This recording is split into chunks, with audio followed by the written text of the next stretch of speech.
Hello, fiendlings. How the hell are you? I woke up this morning to find my side yard flooded along with my neighbor's backyard. Needless to say, we had an underground pipe burst and professional folk are on their way to fix it. I gotta be honest with you, 2025 ain't starting out so great on the monetary front. I'm beginning to wish I had an apartment instead of a house. But enough of all of that, let's see what Dunn finds out in the G Lab. Be safe, have a great couple of days, and we'll talk again on Friday. Here's episode 2 of Neptune Scars. Chapter 3.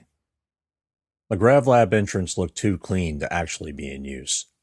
Dunn smirked, wondering which automaton Dr. Reed had programmed to handle that particular duty, unless the scientist had somehow cajoled one of the few humans on his staff to handle it for him. Fat chance. Before the alien beacon destroyed Pluto, SNR Black had evacuated the scientists living aboard the Pluto Exo Observatory. Since then, they'd found themselves trapped aboard Trident Station with no way back home. The Sol Federation considered them traitors, just like the rest of the survivors. Every human in Neptune space had been painted with the same brush. No explanation, no questions, just exile and an eternal bounty for your corpse. A week or two after SNR Black and Blue successfully repelled the exosolar attack, the scientists finally regained their senses and started asking the obvious question. When the fuck do we go home?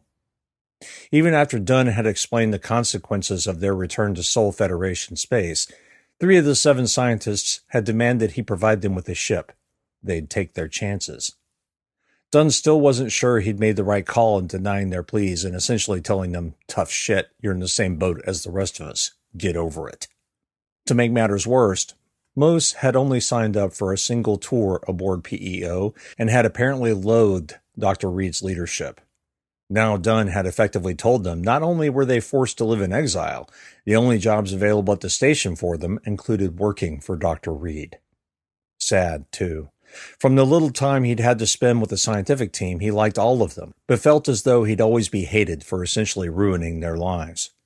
Ironically, the one person who was glad not to return to the Sol Federation was also the one man in the universe Dunn wished he could express mail back to Earth.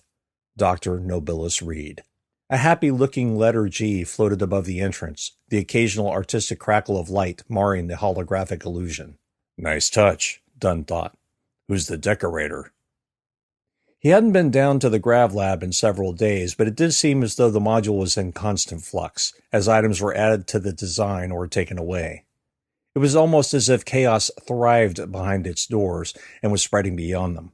What was next? The entire module's exterior would start glowing with equations? Doing his best to ignore questions about resource management for the time being, he stepped through the open hatch and into the, for lack of a better term, foyer. A bored-looking man Dunn had never seen before sat behind the shallow credenza, a holo display glowing before him. Dunn's side was opaque, meaning the man had either put the display in privacy mode or it was always like that. Probably watching porn, Dunn thought. The man looked up from the display, saw Dunn, and the bored look collapsed into one of manic panic. Dressed in the green jumpsuit the Trident Station civilian personnel wore, although it already looked to be permanently stained in places, the startled receptionist's skin began to match the color of his clothes. Commander Dunn? He stammered. I didn't know. Dunn smiled thinly. I like to keep Dr. Reed on his toes, he said. What's your name? His name is about to be fired, a deep voice called from around the corner. Dunn glanced from the stammering man to Dr. Reed's towering figure that had somehow managed to slip through the side door without Dunn even noticing. I'm sorry, Dr. Reed, the still unnamed receptionist said. Reed grinned like a predator and joined the panic of its trapped prey. We'll talk. For now, the commander and I have to chat. He met Dunn's eyes and jerked his head slightly. Please, Commander. Dunn traded one last look with the speechless, flummoxed receptionist before walking to the open door leading into the lab. Reed lingered for a moment outside the door and said something before closing it. When he turned to look at Dunn, his predatory smile looked sated. Fortuna's told me you were coming, Reed said. He walked past Dunn and further into the large open bay. As he always did, Dunn looked upward at the 20-meter ceiling and its myriad of catwalks and machinery. He rarely saw anyone up there, but they must exist for some reason. Amazing how little he knew about what went on in this module. Fortunas and Carinius, two of the SE trio, kept Dunn abreast of resource usage, complaints from personnel, and general observations in their reports. They didn't allow, nor suggest, Dunn view their footage or the particulars, and in truth, it never occurred to him to ask. Unlike the collective, he didn't want to know what everyone was thinking, what they did for every part of their day, and what they thought or didn't. He'd only stick his nose in as a last resort, one he wasn't sure his soul could ever come back from. The day-to-day didn't interest him. Neither did who was sleeping with whom, who hated whom, or other personal esoterica. He had enough drama running the station itself, please and thank you. The SEs monitored things, but only revealed issues if they mattered, although Dunn wasn't sure about that definition. Reed led him past a bank of machinery that looked all too familiar, although he'd never seen it in such a state. One of the collective's gifts, a gravitic drive. The engine had been stripped and disassembled piece by piece and seemed to float in midair. "Is that a hologram?" Dunn asked and reached for a bolt. Reed caught his hand and lowered it with a hearty chuckle. "No, Commander, it's the actual engine and its constituent parts. I wrote a specialized routine for the display's grav generator. It maintains each piece's relative position with a 3mm spacing. Quite brilliant, actually. Allows us to inspect any piece, and when finished, it snaps back into place." Dunn regarded the engine doubtfully. "I don't see any missing pieces. No one's studying it?" Reed's happy expression faded slightly.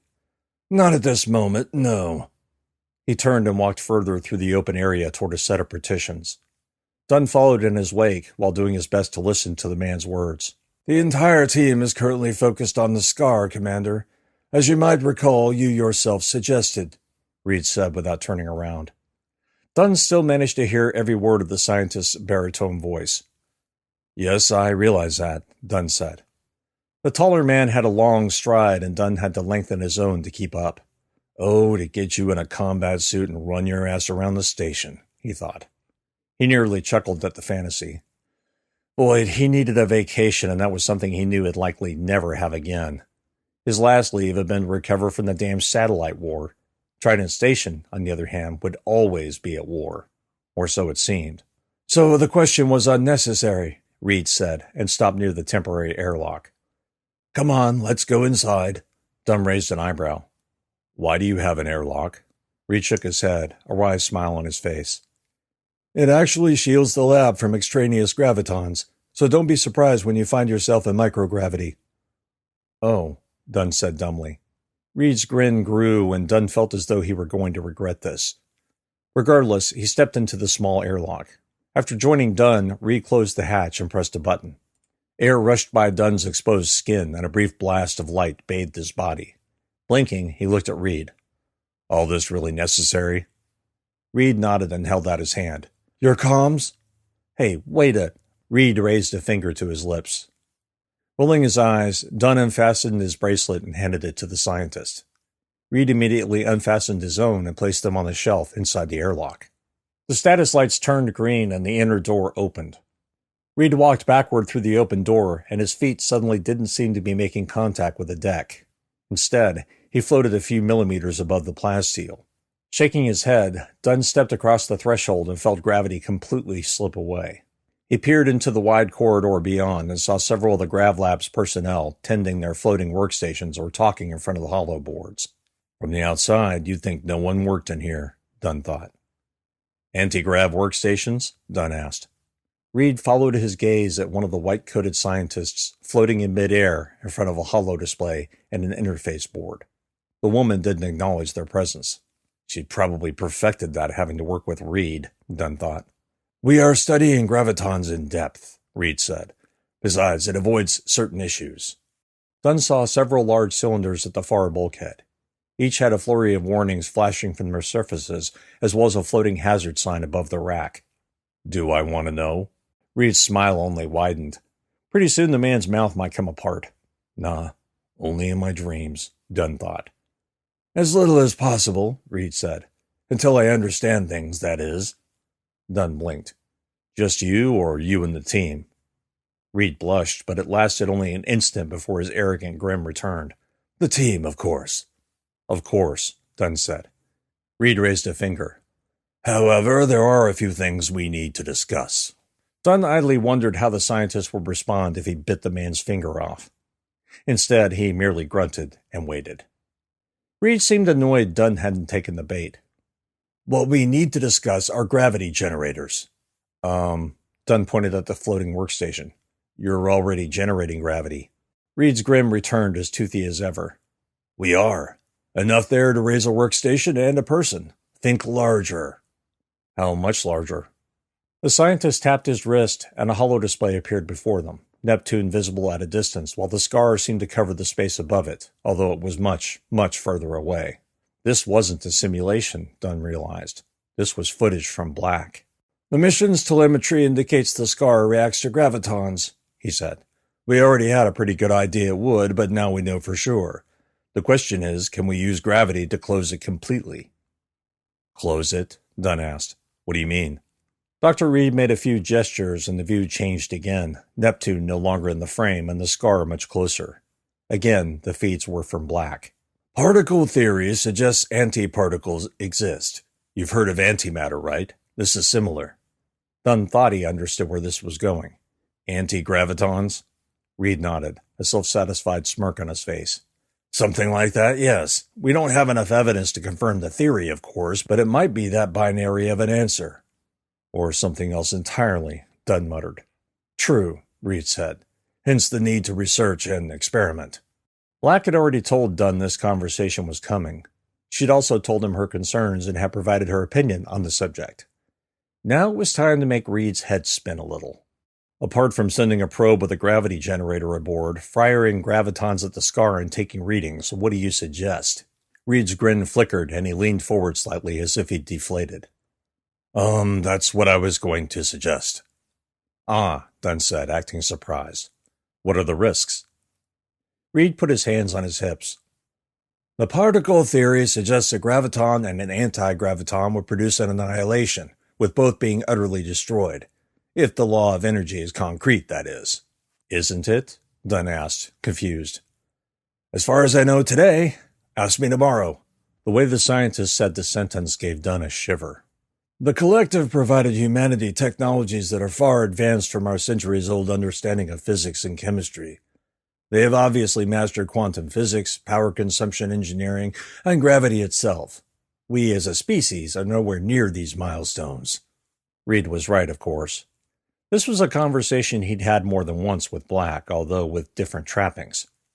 The block network, which no one had ever really understood, had obviously been some kind of quantum-entangled communications tech or something similar.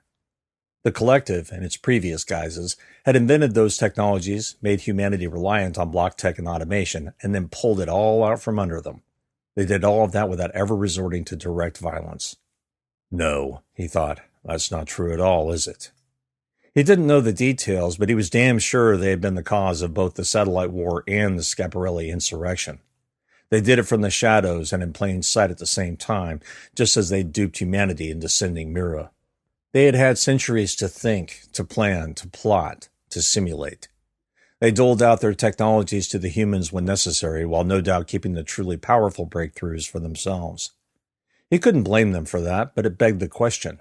How fast did the collective evolve? How quickly were they mastering new sciences and inventing new technologies? Shit, were they even still in this galaxy? In this dimension? You mentioned risks, Dunn said. Oh yes, Reed said and cleared his throat. As I was saying, particle annihilation creates a tremendous amount of energy. Imagine nuclear fusion that results in the total destruction of all atoms on both sides of the equation and not just on one side. Dunn shook his head. I'm not getting it. The scientist's arrogant smile returned, but there was also a bit of pity in the eyes. Squared energy, if not to some absurd power. In other words, a particle-antiparticle collision could create a monstrous explosion, the aftermath of which is difficult to imagine. In theory. Theory, Dunn said. So in theory, you want to perform a particle annihilation experiment on the scar, knowing it could result in a huge boom. Well, Reed said, tugging at the collar of his jumpsuit. Yes, but that's the thing. I want to fire a single graviton. He held up a finger and waggled it. Just one. A single graviton, Dunn mused. You want to spend resources and time to fire a single graviton at the scar just to see what happens. I wouldn't put it quite like that, Reed said. I mean, we have run simulations and discussed. I'm sure, Dunn said, but. Reed's grin flattened. In essence, your statement is accurate. Dunn looked over at the workstation and noticed the other scientists in the room had stopped their work and were staring at he and Reed, probably interested in the conversation. How could they not? As much as he'd like to have had this conversation in private, it was a good thing Reed liked to perform in front of a crowd. If he said something wildly untrue, Dunn was pretty sure the other scientists would react and be more than happy to provide a correction. What do the Sims say? Dunn asked, already knowing the answer. It was unfair to poor Reed, already knowing the answer to every question, not to mention the final results. Worst case scenario, we get a nuclear-style reaction, Reed said. Lot of energy released, although it should be restricted to a relatively small area. According to what Black had told him, this was where the proverbial devil lay. The scar, Dunn said, isn't that far away from here, astronomically speaking. No, astronomically speaking, it's right on top of us. Dunn paused, but his gaze remained steady. Reed seemed to get the hint and shut his mouth. That said, if there's some kind of chain reaction, Trident Station might be at risk. Reed was silent for a moment, no doubt going through his long list of counterpoints and trying to find one that assuaged this concern. We don't even know that a chain reaction is possible, Reed said, although I guess a black hole could be thought of in the same terms as a star. Hadn't considered that. Doctor, Dunn said, the word possible has already been bandied about, meaning you aren't certain of any of this, which also means I can't be certain of any of this. Commander Dunn? A voice called. Dunn turned and saw Dr. Visha floating at her workstation, her eyes ablaze with excitement. Or maybe something a little darker. Yes, Dr. Visha? If I may, sir, assumptions have to be tested to be proven or disproven. We have an opportunity to do so on a small scale. She flicked her eyes to Reed for a beat before returning them to Dunn. A pair of helium atoms fusing generates around 17.6 MeV. And how much energy is that? Dunn asked, although, again, he already knew the answer. Not enough to do squat, she said. It's the chain reaction of the fuel which makes fusion a viable energy source. A chain reaction is difficult to create and sustain. The chances of a single particle annihilation causing a chain reaction are highly improbable. Several of the scientists in the room were nodding their heads in agreement. Okay, Dunn said. If I were to greenlight this, I'd need to see designs, construction plans, a mission plan that includes deployment of military assets. Military? Reed asked. Including safe distances and etc. Reed crossed his arms, his brow furrowed and lined. Why would we need military assets? Now it was Dunn's turn to grin like a shark. Let's say you annihilate one of your gravitons. What if instead of a chain reaction you end up opening the scar? The room went silent. Dunn flicked his eyes to the other scientists, studying each of their faces. They didn't seem shocked by the statement. They'd already considered it. Except, it would seem, for Reed. That's not possible, he said. Didn't we just agree that possible has to be redefined, and as such, so does impossible? The look of annoyance on Reed's face made Dunn's heart sing. He knew it was petty, but after suffering the man's personality for the last several months, he thought he could be forgiven. Yes, Reed finally conceded. We'll come up with detailed plans for you, Commander. That last was an especially nice touch. Dr. Nobilis Reed was nothing if not accommodating when he was getting his way. Is there anything else? Dunn asked. No, Reed said after sheepishly looking at the other scientists. I think we're good. The hollow display that still floated in midair flashed a harsh red before turning to a deep blue. White letters appeared and pulsed in time. We have to talk now.